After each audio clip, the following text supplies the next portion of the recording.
홍콩 보안법으로 인해 뉴욕타임즈가 디지털 뉴스 인력을 내년 한국으로 이동시킬 예정이라고 밝혔습니다. 이건 엄청난 발표인데요. 그동안 홍콩은 언론의 자유를 보장해 수십 년 동안 주요 서방 매체들의 아시아 뉴스 허브 지위를 누려왔습니다. 홍콩 보안법으로 인해 언론사들의 활동에 제약이 생기게 되며 지위를 내줘야 하는 상황입니다. 외신 기자들이 특히 우려하고 있는 것은 홍콩 보안법 54조 조항입니다. 이 조항은 홍콩 당국의 외국 매체들의 관리와 점검을 강화하기 위해 필요한 조치를 할 권한을 부여한다는 내용입니다. 예를 들어 기자들의 비자가 홍콩 보안법의 영향을 받을 가능성도 있는 것이죠. 그동안 세계적인 언론사들이 홍콩에 아시아 본부를 둔 이유 중 하나는 언론의 자유가 보장된다는 점 때문이었는데요.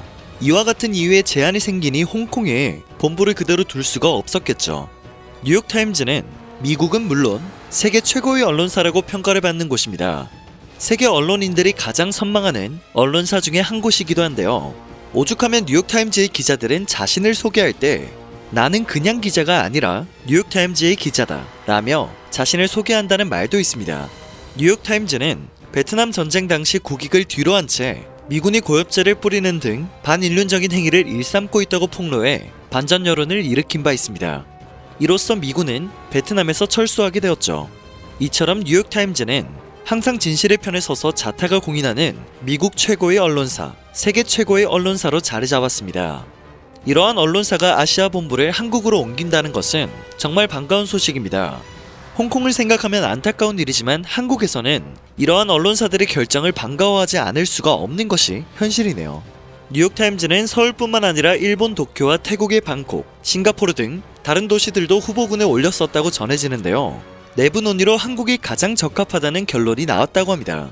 그 첫 번째 이유는 한국이 외국 기업의 친화적인 점, 두 번째는 언론의 자유가 보장된 나라란 점, 세 번째는 아시아 뉴스 시장에서 중요한 위치를 차지하고 있다는 점이었다고 하네요. 한국이 아시아에서 정치와 언론 자유가 유일하게 작동하는 나라라는 의미로도 해석할 수 있지 않을까요?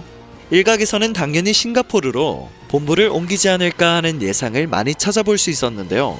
타당한 이유들로 유력했던 후보를 당당히 제쳤다고 하니 여러모로 자랑스럽네요. 일본을 제쳤다는 점에서도 아주 만족스럽습니다.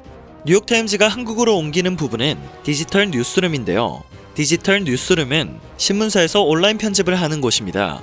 쉽게 말해 하루에 수천 건씩 쏟아지는 뉴스를 편집해서 독자들이 편하게 볼 수 있는 일을 하는 것이죠. 신문사의 책임을 편집국장이라고 하는 것에서 알 수 있듯이 언론사의 편집의 힘은 굉장히 중요합니다. 기사를 죽일 수도 살릴 수도 있기 때문입니다. 그래서 디지털 시대에 온라인 편집을 하는 디지털 뉴스룸은 신문사의 심장으로 비유되기도 합니다.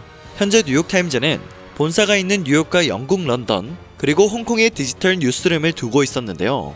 이제는 한국의 서울이 이곳에 이름을 올리게 되었습니다. 하지만 여기서 더 주목을 해야 될 점이 있습니다. 뉴욕타임즈뿐만 아니라 다른 세계 유수의 언론사들도 홍콩의 아시아 본부를 두고 있었는데요. 이들도 탈홍콩 계획을 세우며 한국을 고려하고 있다고 합니다. 홍콩에는 AFP 통신, CNN 방송, 월스트리트 저널, 파이낸셜 타임즈 등의 세계적 언론사들이 위치하고 있습니다. 뉴욕타임즈가 한국행을 결정하며 다른 언론사들도 한국행을 감행할 가능성이 매우 커진 상황인데요. 이렇게 되면 한국은 아시아 저널리즘 허브로 자리 잡게 됩니다. 굉장히 신나는 일이죠. 뜻하지 않았던 틈새 시장이 열리고 있는 게 아닌가 싶네요. 미중 갈등 등으로 한국 경제는 적지 않은 타격을 받고 있는데요. 반대로 뉴욕타임즈의 한국행, 다른 유수 언론사들의 한국행 가능성 등을 기회로 삼게 되었습니다. 또한 삼성전자도 미중 갈등으로 반사 이익을 얻은 상황입니다. 영국은 얼마 전 5G 사업에서 중국 화웨이를 아예 공식적으로 배제했습니다. 이는 미중 갈등으로 비롯된 일이라고 볼 수 있는데요. 삼성전자 부사장에 따르면 영국 하원정보통신위원회에서 삼성이 영국에 5G 통신망을 제공할 수 있느냐라는 질문을 받았다라고 합니다. 삼성전자 김우중 부사장은 이에 대해 당연히 가능하다라는 답변을 내놓았다라고 하네요. 미중 갈등이 거시적인 경제에 있어서는 한국에 큰 부담을 주는 것이 맞습니다만 곳곳에서 이처럼 생각지도 못했던 기회를 안겨주기도 하고 있습니다. 모쪼록 세계적 언론사의 본부 이동으로 한국 언론계에 어떤 변화가 일어날지 궁금해집니다. 나머지 언론사들도 한국을 아시아 본부로 선택했다는 소식이 전해졌으면 좋겠네요. 오늘 영상은 여기서 마치도록 하겠습니다. 마지막까지 시청해주셔서 정말 감사드립니다. 전 세계의 소식을 정리해서 보다 쉽게 전달해드리는 로버튜브가 되겠습니다.